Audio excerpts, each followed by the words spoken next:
At ngayong araw nga Mama Marcy tayo umuwi para matignan ng aking magulang kung ano na palagayan at anong pinagbago. At sa awa ng Diyos may pinagbago naman kahit papano.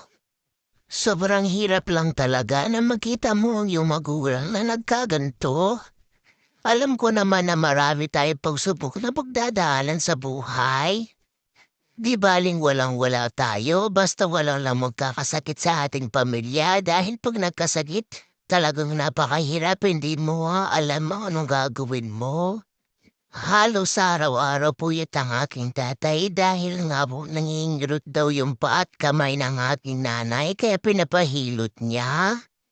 Yan ang lagi niyang dinadaing yung kamay at paa niya na mamanhid daw. Halos nakahiga na lang si nanay, hindi siya makaupo na mag-isa kung wala mag-uupo sa kanya. Kaya si tatay lagi niyang binubuhat si nanay at merong kasama, hindi kasi niya kakayanin kung mag-isa lang siya. Diyan pala yung tambayan namin. Diyan kami nakikipagkwentuhan. Kinakausap si nanay. Diyan po pala natutulog sa labas ng bahay sila nanay at si tatay. Mas gugustuhin daw nila sa labas at presko kasi sa loob ng bahay napakainit. At ayan nga po pala ang aking panganay na napakasarap ng tulog niya sa duyan. Ang tawag po namin diyan ay duyan boy dahil adik sa duyan. At ayan nga po pala yung sa likuran ng bahay. Yan po may sapa po dyan kaya pag malaki yung tubig, malakas ang ulan, delikado po dyan.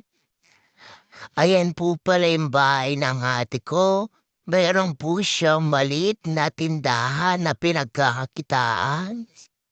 Kahit papano may income siyang dumarating. At kung may sobra man po siya, binabahagi niya kila nanay at tatay. At ayan nga po pala, yung mga damit niya nilaban niya na napakarami. At nandyan din po yung bahay po ng isang kapatid ko dyan sa likuran. At ayan po, nakasara yung bahay niya. Hindi pa tapos yung bahay nila dahil kapos sa budget, kaya yung isang kwarto ginawa muna nilang kusina. Hanggang dito na lang to, Ma'am Marcy. See you on my next mini vlog. God bless.